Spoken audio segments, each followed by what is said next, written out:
Yo, what up YouTube, Facebook, anybody else watching my vid? Just want to say thank you for visiting my channel. This is Pails for Speed. Here we are at the continuation of the turbo upgrade. So, where we left off was the old exhaust manifold that I've already shipped back. Received my money, paid for this one. This one had to be custom made, so it took an additional 3 weeks to finally get it. It's here today. So let's get her installed. One more look before she gets put together. This is a Precision 5857. It's their CEA, so it's got this billet compressor wheel, and I also put the ball bearing cartridge in there. But this bad boy, you look at the welds and you can just tell that it's quality. I like the way the flange is also very close to the motor, so the turbo will sit real nice and neat. That other one that I had, this portion of it was right in front of piston number 1, and it was tilted, so the turbo was literally facing something like this. So let's get started. So here we have a couple of items that are going to help our install go through a little bit smoother. One of them was this gasket, which is pretty cool. It's steel, I guess, and it's a couple of layers put into one. That's going to be for what connects to the head. And then we have the 38mm wastegate, which is by Teal. She's a beaut.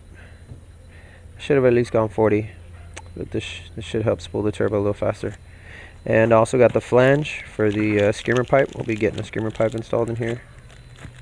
And a couple of more things. And this is the engine bay. So real quick recap. Basically what we're going to do is just mock up the turbo. Once we get it mocked up there, we're going to take some measurements for the hot pipe.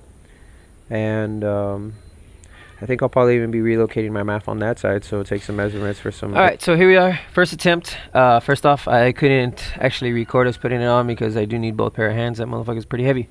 But first attempt, we noticed that cylinder 1 was banging right here on the dipstick, so we're gonna have to find a way to either bend this or move this out of the way completely. So we'll be back to show you what we've done and how we're gonna do it. Who got the beer? Alright, we got a third set of hands. Let me just clean this real quick. Alright, Aaron, you're gonna record us making a fool out of ourselves mocking this up. Hey! Alright, this is it. So the turbo is not completely tight on, it's just there.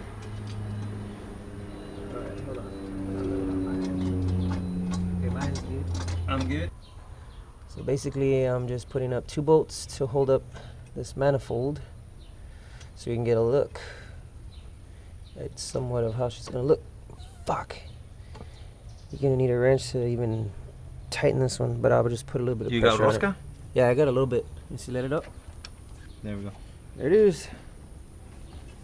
That's what she's gonna look like. So yeah, we put a block of wood under the curb of the oil dipstick. That way we were able to fit a piece of VMT 1/2 inch over it, and we torqued it back nice and easy. So it's gonna stay there. It's not in the way of anything, and it's still fully functional. Yeah, you can see where I'm probably gonna have to wrap it because it's pretty much making love to it. I mean, it is clearly touching it. So you can see here's where it holds on right there, the little clamp, and there's where it bolts onto. So if anything, maybe reverse it. Yeah, we're gonna reverse the clamp. Reverse it, that way it'll hold it out of the way. But yeah, we definitely need to put something there because it's actually touching. So this is mock-up test fit number 2. First one we had to make those adjustments, but this is what it's gonna look like.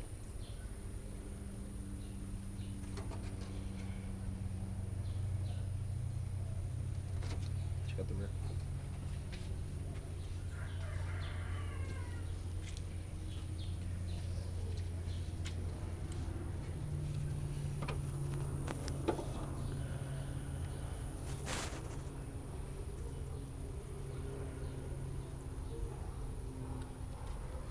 Tell you what, man, the hump is kind of protruding above the engine's head. You see, take the hood prong off, see if we can see if the thing will even successfully close. Does it close? Sweet like licorice. All right. Excuse me, sir. What do you have under that hood? Nothing, officer. You gotta pay to see it, officer. So basically what we're going to be doing is we've made sure that everything's out of the way. What we're going to have to do is take a couple of inches off of this intercooler and make it a little bit lower. Then you can buy the 90-degree couplers, and that'll have it about here. So pretty much we're going to measure from here up to the turbine, that way housing. That way we can make a hot pipe. And then here what we're going to do is we're going to notch it. We're going to notch it here and notch it here, and this is where the mass airflow is going to go.